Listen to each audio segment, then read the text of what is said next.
বিসমিল্লাহ ওয়াসসালাতু ওয়াসসালামু আলা রাসূলিল্লাহ বাদ। সম্মানিত দর্শক বন্ধুরা, যে যেখান থেকে দেখছেন সকলকে স্বাগত জানাচ্ছি আমাদের আয়োজনে। আমরা আলোচনা করছি বিভিন্ন হাদিসের উপরে, বিভিন্ন মোটিভেশনাল কিছু কথাবার্তা কোরআন এবং হাদিসের দৃষ্টিতে। আজকেও তেমনি একটি গুরুত্বপূর্ণ বিষয় আপনাদের সামনে উপস্থাপন করব, যেটা হচ্ছে সূরাতুল আসর, অর্থাৎ সময়।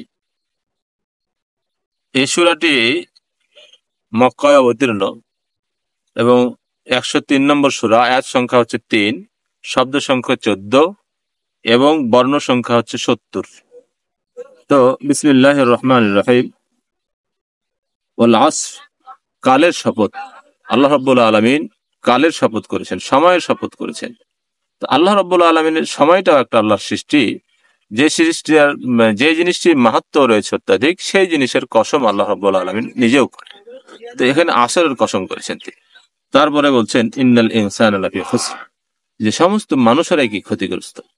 দুনিয়ায় যত মানুষ রয়েছে, ইন্নাল ইনসানা লাফি খুসর, এই যত মানুষ রয়েছে সব মানুষই কি ক্ষতিগ্রস্ত। তারপরে বলছেন ইল্লাল্লাযিনা আমানু, যারা ঈমান আনে, ওয়া আমিলুস সালিহাত, এবং সৎকর্ম সম্পাদন করে। তারপরে নিজেই সৎকর্ম সম্পাদন করে না, ওয়া তাওয়াসাউ বিল হক, এবং সৎকর্মের মানুষকে পরস্পরকে কি করে, সৎ হক কথার, হক বিষয়ের নসিহত করে। ওয়া তাওয়াসাউ বিস সবর, এবং পরস্পরকে এই হক পথে চলতে গিয়ে কোনো সমস্যা হলে, কোনো সমস্যার সম্মুখীন হলে পরস্পরকে ধৈর্য ধারণ করার নসিহত করে। তো এখানে আমরা পরিষ্কার অর্থ শিখলাম, অর্থ বুঝলাম। তো আমরা বেশি কথা বলবো না, সংক্ষিপ্ত একটা কথা বলেই, অনেক বিস্তৃত আলোচনা সূরা আসরের উপরে রয়েছে তাফসীরের মধ্যে। আপনারা সেগুলো থেকে আপনারা দেখবেন। আমরা শুধুমাত্র আপনাদেরকে উদ্বুদ্ধ করব, কোরআনের সাথে যদি আপনি থাকতে চান, কোরআনের সাথে যদি জীবন গঠন করতে চান, তাহলে আপনাকে কোরআন পড়তে হবে। কারণ আপনাকে আমাকে আল্লাহ রাব্বুল আলামিন দুটি বিষয় দিয়েছেন। আল্লাহ রাসূল বলছেন, তারাকতু ফীকুম আমরাইন, তোমাদের মধ্যে আমি দুটি জিনিস রেখে যাচ্ছি, মা তামাসসাকতুম বিহিমা কিতাবাল্লাহি ওয়া সুন্নাতি নবিহি, তোমাদেরকে দুটি জিনিস রেখে যাচ্ছি, যদি দুটো জিনিস দৃঢ়তার সাথে ধরতে পারো তাহলে তোমরা কোনোদিন পথভ্রষ্ট হবে না। একটা হলো আল কোরআন এবং একটি হচ্ছে নবী সাল্লাল্লাহু আলাইহি ওয়াসাল্লামের সুন্নাত। এই নবী সাল্লাল্লাহু আলাইহি ওয়াসাল্লামের সুন্নাত কেউ ধরতে হবে, আল কোরআন কেউ ধরতে হবে। আপনি কোরআন আপনার জন্য, আমার জন্য আল্লাহ রাব্বুল আলামিন বিধান হিসেবে দান করলেন। কোরআনের সাথে আপনি সম্পর্ক করতে পারলেন না, সবকিছু জানতে পারলেন, সবকিছু শিখতে পারলেন। আপনি দুনিয়ার যত কিছু শিখতে পারছেন, কিন্তু কোরআন শিখতে পারছেন না।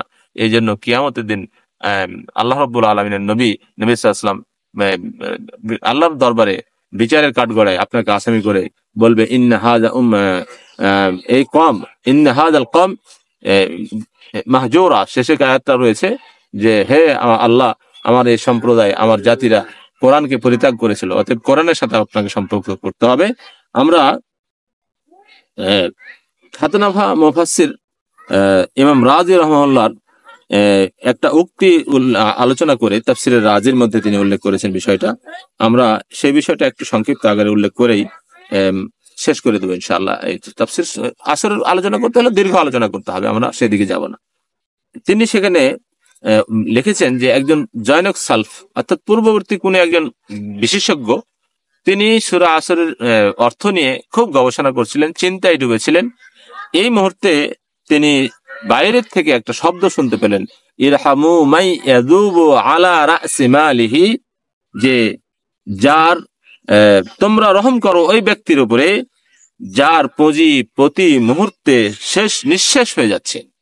অর্থাৎ ইরহামু মাই ইয়াযুবু আলা রাসি মালিহি, তোমরা সেই ব্যক্তির প্রতি রহম করো যার পুঁজি প্রতি মুহূর্তে নিঃশেষ হয়ে যাচ্ছে, পুঁজি নিঃশেষ হয়ে যাচ্ছে।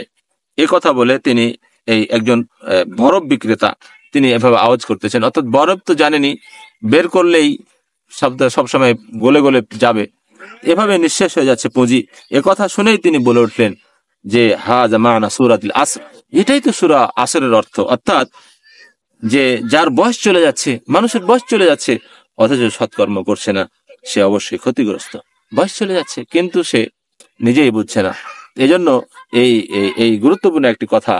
আর আরেকটি কথার উদ্ধৃতি দিয়ে আপনাকে আমি শেষ করতে চাচ্ছি, সেটা হলো ইমাম শাফিঈ রাহিমাহুল্লাহ বলছিলেন যে, আল্লাহ রাব্বুল আলামিন যদি সূরা আল আসর অবতরণ করা ছাড়া আর কোনো সূরাই অবতরণ না করতেন, 114টি সূরা না দিতেন, তাহলে মানুষের জন্য একফি হাদা, তাহলে এটাই যথেষ্ট হয়ে যেত। অর্থাৎ সূরা আসর এত গুরুত্বপূর্ণ একটি সূরা। অতএব আসুন আমরা কোরআন শিখবো, কোরআনের সাথে সম্পর্ক তৈরি করব। আমাদের পুঁজি সদা সর্বদা নিঃশেষ হয়ে যাচ্ছে, আমাদের জীবন সদা সর্বদা শেষ হয়ে যাচ্ছে, আমরা সেটা গুরুত্ব দিচ্ছি না, সৎকর্মগুলো করছি না, সৎ পথে আসছি না। আল্লাহ তুমি আমাদেরকে সৎ পথে আসার, সৎকর্মগুলো করার, সৎ পথে চলার তৌফিক দান করো। আসসালামু আলাইকুম ওয়া রাহমাতুল্লাহি ওয়া বারাকাতুহু।